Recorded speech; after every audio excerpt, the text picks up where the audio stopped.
Good morning and welcome to AB's CI 2021 Breakfast Symposium. We're thrilled to have you join us for a cup of coffee, a croissant, and a look at some of the technology in the Sky CIM sound processor. Sky CIM was designed with the lives of pediatric recipients in mind, and today we've invited two guest speakers to join us. Our first speaker is Dr. Jace Wolf. Dr. Wolf is the Chief of Audiology and Research at the Hearts for Hearing Foundation in Oklahoma City, Oklahoma. He is also an adjunct assistant professor in the audiology departments at the University of Oklahoma Health Sciences Center and Salus University. His primary areas of interest are cochlear implantation and pediatric audiology. He provides clinical services for children and adults with hearing loss and is also actively engaged in audiological research. Dr. Wolf is going to talk about the AutoSense and Roger technology that's offered with the Sky CIM sound processor. Welcome, Dr. Wolf. Hello, I'm so excited to be here today to discuss my and Hearts for Hearing's experiences with AutoSense. We truly believe that is a technology that can allow all of our recipients, including our children with advanced phonics cochlear implants, to have their cake and eat it too. Before I talk about some of our experiences, I do want to acknowledge the efforts of several of my collaborators at Hearts for Hearing. They have all played a really integral part in the collection of the data that I'm going to share with you today. At Hearts for Hearing, we kind of operate unofficially, at least, on the motto to shoot for the moon. That came from a book that was written by motivational author and speaker Norman Vincent Peale. In one of his more famous books, The Power of Motivational Speaking, he has a quote that we should shoot for the moon. And even if we miss, we will land amongst the stars. And I think that's probably not quite astronomically correct. The last time I checked, the moon was a few million miles closer to the Earth than the nearest star. But I think you get the gist of what he's saying, that if we set our goals or targets really, really high and we do everything we can to try to hit those goals and targets, we'll probably be satisfied with the outcomes. And I think today, more so than ever, we can shoot for the moon for the outcomes that we strive to achieve for our children with cochlear implants. And there are so many steps involved in shooting for the moon and achieving that best outcome. We know about the importance of early ID and intervention, and we know about the importance of a language-rich listening environment if we're going to really optimize listening and spoken language outcomes. But I think one of the factors that's critically important is making sure that our children with hearing loss have access to all the important sounds that they would want to hear in all the challenging acoustical environments in which they find themselves in and day out. And that was our interest in evaluating AutoSense technology in the hearing aids of children that we serve here at Hearts for Hearing. We have over the years noticed that they struggle in difficult listening environments with a lot of noise and reverberation.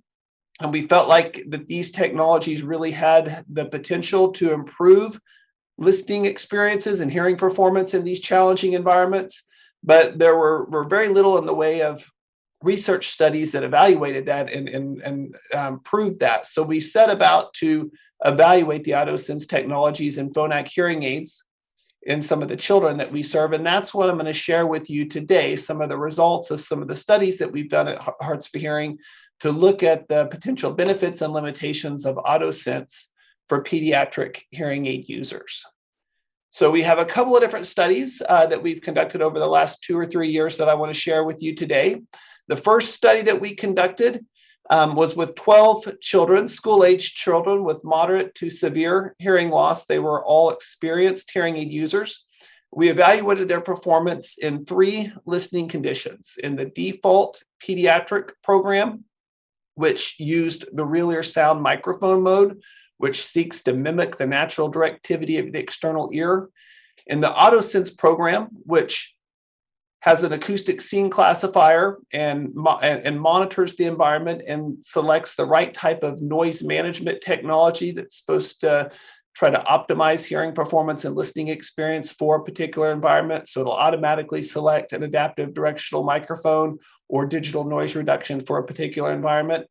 And then we also evaluated in manually selected noise management programs that had different types of directional technology and or digital noise reduction. We had a couple of different phases of this study. Phase one, we evaluated speech recognition in a laboratory environment that sought to simulate real-life listening conditions for children with hearing loss.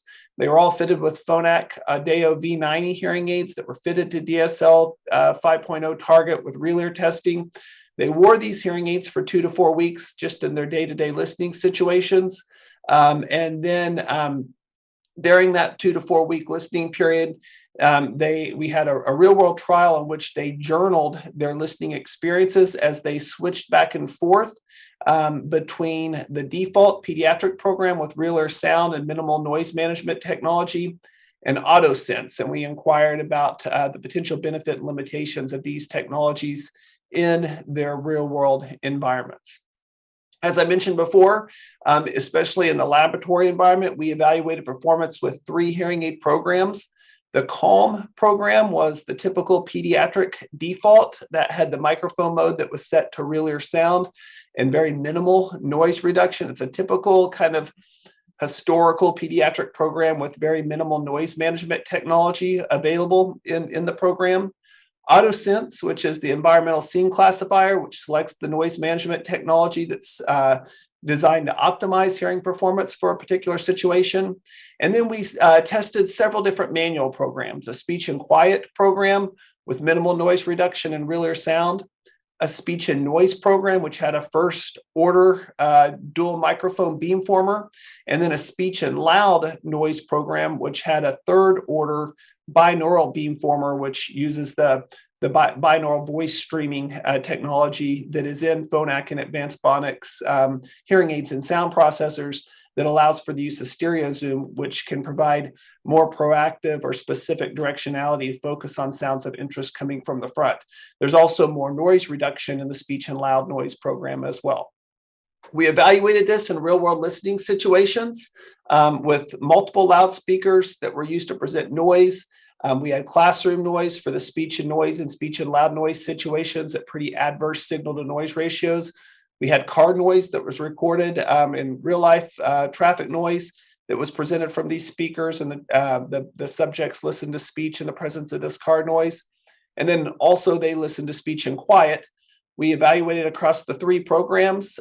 Both the examiner and the child were blinded to the technologies that were being used, and all the technologies and the situations were counterbalanced to try to prevent an order effect for testing.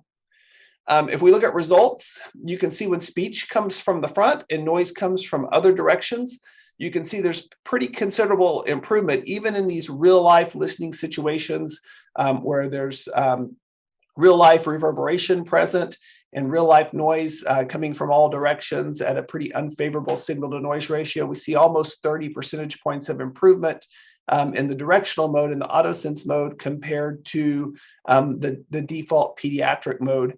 And you can see the AutoSense mode compares very favorably to the manually selected programs that were selected to be specific for each situation we evaluated. In the car, because it recognized the car noise as car noise, it didn't switch to directional mode.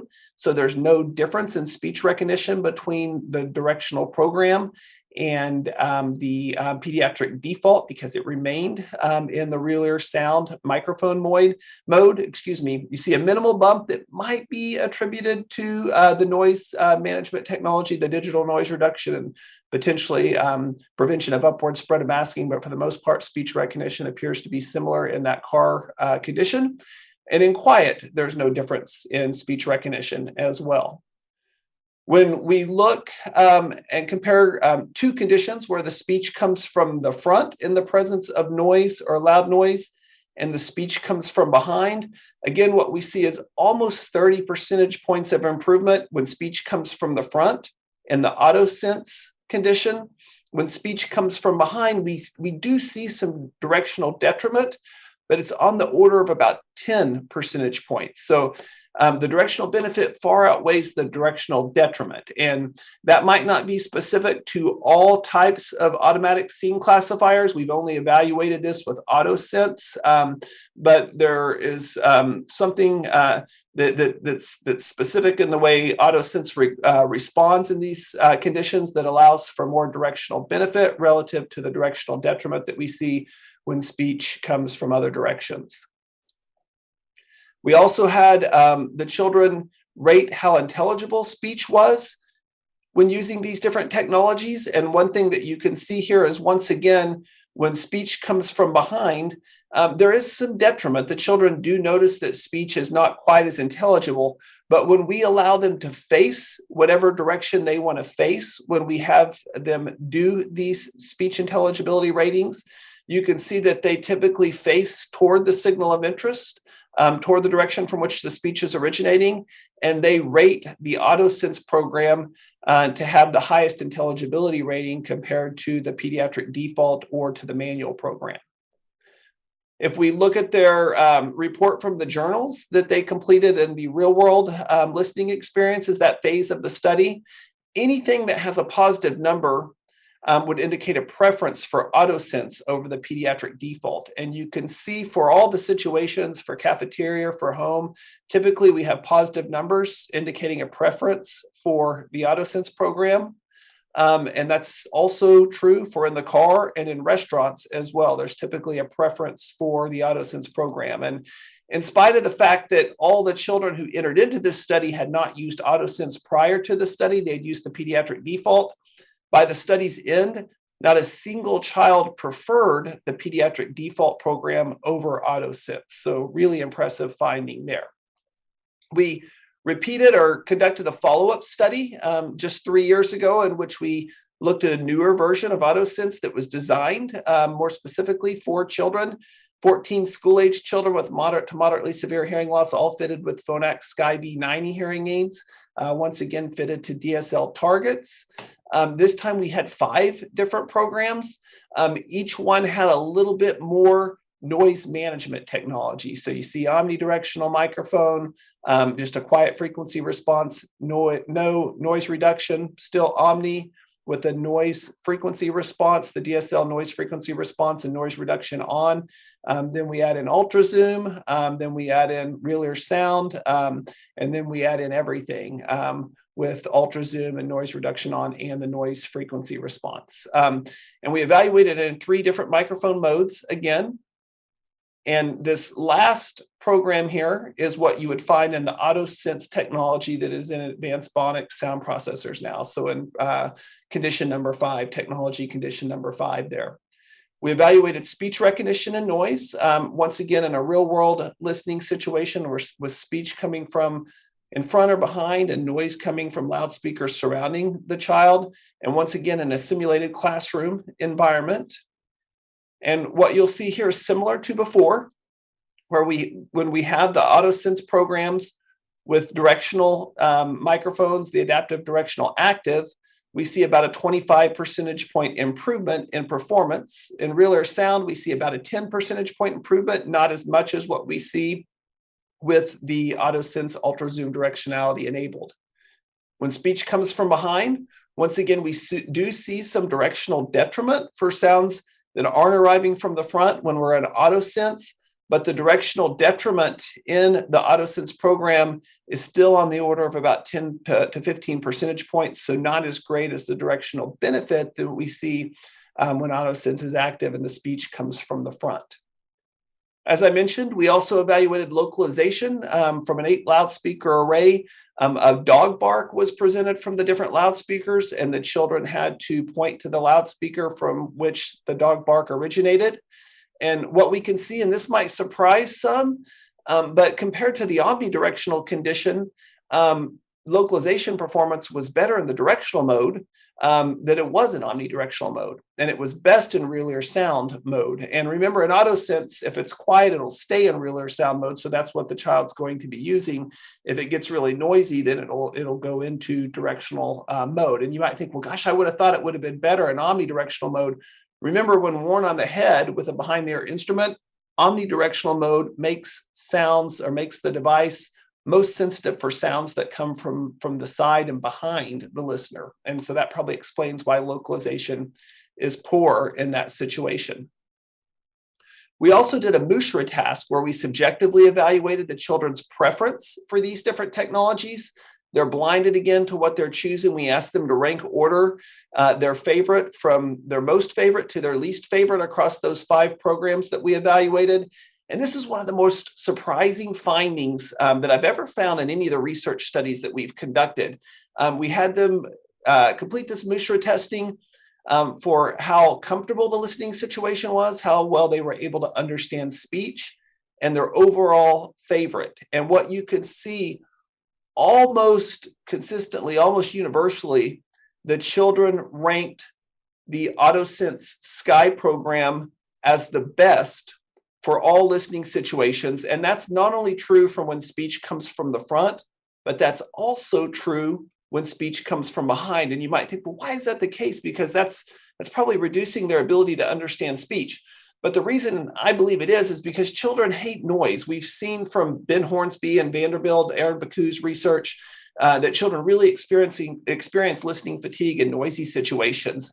And they really welcome the use of these noise management technologies, both for comfort and speech understanding and their overall favorite noisy situations, especially how it's implemented in this AutoSense that's in Phonak hearing aids and advanced phonics sound processors.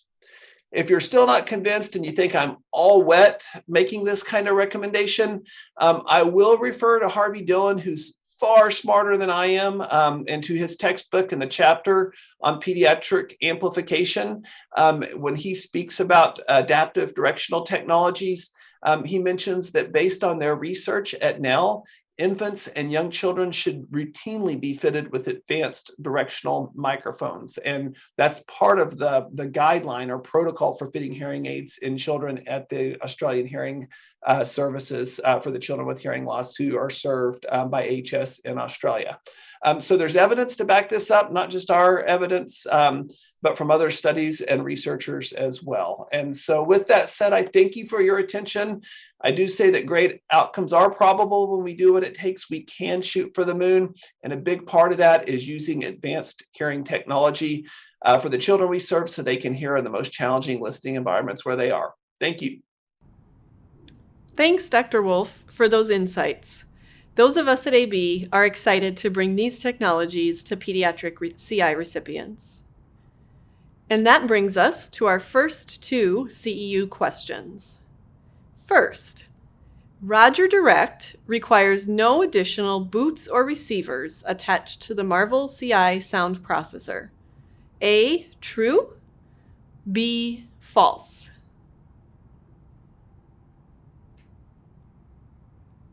If you said A, true, you're correct. Marvel CI users don't need any extra equipment attached to the processor, keeping the sound processor small and lightweight for classroom and playground use. And for question number 2, what listening environments were factored into AutoSense Sky OS specifically for pediatric users? A, conference rooms. B, noisy bars. C, classrooms and playgrounds. Or D, dance clubs. When thinking of our younger recipients, classrooms and playgrounds, C, are probably the environments that come to mind. And now we're going to hear from a Sky CIM user. Emmy Cartwright is an AB CI recipient and a Sky CIM user. Emmy, thanks for joining us today to share some of your experiences. Can you tell us a little bit about yourself? Hi, my name is Emmy Cartwright. I am a bilateral AB recipient currently using the Marvel sound processors. I was implanted in my right ear at the age of 13 months old, and my second ear was done at 6 years old. I'm currently 20 years old and a junior at Northern Arizona University, majoring in elementary and special education. Thanks for joining us today, Emmy. So how did you find the process of upgrading to Marvel CI? I personally found the process of upgrading to the Marvel processors to be very seamless and exciting. I have been loving the curved aspect to the processor and the batteries. And the batteries are smaller, yet they have a bigger lifespan, which has been amazing. And the app has been something I've been immensely enjoying. The integrated Roger and Bluetooth capabilities has been huge, especially right now while everything is online. That and I just like to stream music all day, but that's just me. The transition to me to AutoSense, um, historically in the past, as someone who's been implanted for 19 years, I have been notorious for not being a fan of any software upgrades. AutoSense, however, has kind of been the exception to that. I have been loving AutoSense a lot. Wow, that's great to hear. So are you using AutoSense Sky OS as your default program? Yeah, so when I had my first audiology appointment, I was getting everything set up and I knew myself. I knew that in the past I have not liked any other software changes, definitely not drastic ones. I'm very much someone who, after 19 years of being implanted, I need that sense of control. So I wanted to try AutoSense, but I knew I didn't want it as my default program. So I asked my audiologist to have it set up as an additional program. I went home that day and I kept switching between my default program and AutoSense, just trying to figure out what the difference was, which one I preferred. And I did this for the next day or so, and then I emailed my audiologist about 24 hours after I got fitted with the Marvels. And I asked her for another appointment because every time I put on my processors, I would automatically switch to AutoSense. I just automatically had to be in that program. So I set up another appointment and I got AutoSense as my default setting. I had to go home from college for my audiology appointment, and I didn't come back until I had that second one where AutoSense was my default setting. Marvel CI has a number of different connectivity options. Can you tell us about how you're using those to connect to other devices? It is no secret that I am very connected with my processors. I am always streaming something. I'm either on my computer watching a show, using the Bluetooth capabilities to stream that, or I'm on my phone listening to music or taking phone calls. Once again, using the processor capability of Bluetooth. And, for phone calls, I called my mom and I was able to hear her very clearly. I left my phone in one room and walked around the apartment talking to her. And it was crystal clear the entire time. And on her end, she has told me that it is also very clear, which is a big improvement and something that I'm really loving.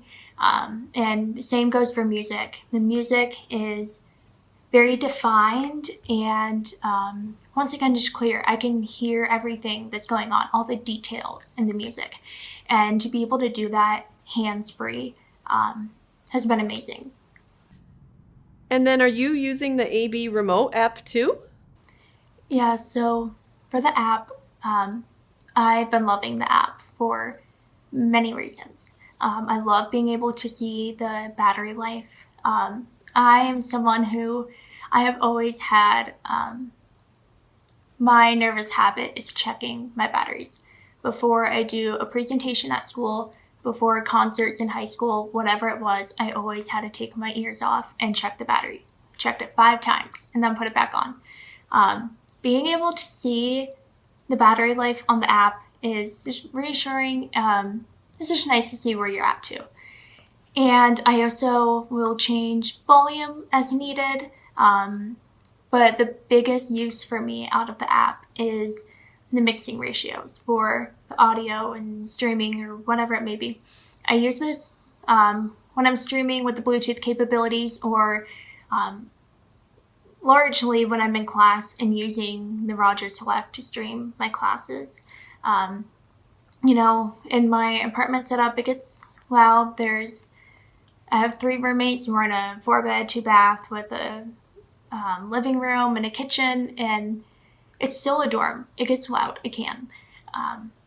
And that can be hard when you're trying to do classes. And so we have a roommate group chat, and I can honestly say that one of my biggest contributions, if not my main contribution to that chat, has been, hey, can you turn the TV down? When I'm in classes and they're listening to the TV, I can hear what they're watching. I can hear it so well that I know what they're watching. And it's so distracting when you're trying to focus on class. And so being able to go into the app and change that mixing ratio, make the environmental sounds quieter and err more on the side of the streaming from Roger has been huge. And for me, a lot of that too is not having to ask my roommates to do something or change something for me, but for me to be able to have that sense of control and be able to change that on my own and not rely on someone else. Yeah, environmental balance for adjusting the streaming and microphones is incorporated in the AB Remote app and can also be adjusted from the multifunction button and the Phonak remote control. So you mentioned being in classes from your dorm room, and I think you also started classroom learning again. What's been your experience with these different learning environments while using Sky CIM? So for classes, right now there are kind of 2 different settings to talk about. I've had most of this time has been online, during which I've been using Roger Select to stream the audio of class, and now using the app to change the mixing ratios as needed. And that, has been really helpful. I have recently had the opportunity to go in person to classes, and I will say that I was a little worried about it, just because everyone was wearing masks, and that can just add an extra layer of difficulty at times. So I went to class, and I had AutoSense, my Marvel processors, and I felt I didn't struggle at all. I feel like AutoSense really helped me in that situation. I was able to really hear my professors and classmates as they were talking, and the way that our classes are set up, they're hybrid. So we have, even if you're in person, you have half the class attending online. So you're getting the computer audio from the Zoom class coming in, but you also have your peers around you. And so just switching between those 2 different audio was very interesting, but I found that I really didn't struggle in it, and I thought that to some level I might. So that was really reassuring, and it was nice to have the processors and the technology to help me for that. Great. Thanks so much. Can you tell me a little bit about how you're hearing in other difficult listening situations? So since getting the Marvel processors, there have been a few different environments in which I've been in that have been louder. I would say that for me, the most notable situation so far where the Marvel processors and AutoSense have really helped was when I went to go get my second COVID vaccine. They are doing the vaccine site on campus, and it's actually in a gym. In gyms, just with the echo, they're not the easiest situation. And so I went to go get the vaccine, and they had booths set up where you could sit down and someone would give you your shot. Well, the booth that I went to, the person had their music playing in a gym with a bunch of other people in it. So once I heard that music, I just thought, oh man, here we go. And we're all wearing masks. And I sat down, and I never had to ask her to repeat what she was saying. I never said what. I was just able to hear everything that she was saying without the additional struggle of, 1, the music, 2, the gym, and all the other people. It was really seamless, and I didn't have to do anything. I didn't have to change programs. I didn't have to use Roger. I was able to go from outside in a quiet situation, walk into a gym where it was loud, and walk right back out, and I didn't have to do anything. and that was really big for me. It was just very helpful and not something that I've been able to do in the past. Wow, that's very cool. It's great to hear that SkyCIM offers the flexibility that you need for the adventure that is attending college in the midst of a pandemic. Thanks again, Emmy, for sharing your experiences with us. Keep us posted on how you're doing, and best of luck with your classes this semester. So now, as we wrap up, we have one more CEU question for you.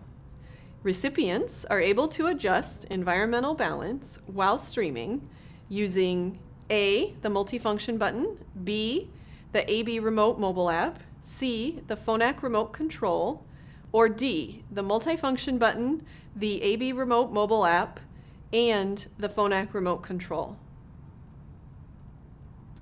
And if you guess D, you are correct. Environmental balance can be adjusted via all of those options: the multifunction button, the AB Remote mobile app, and the Phonak remote control. From all of us at AB, we'd like to thank you for your time and attention during our breakfast symposium about SkyCIM.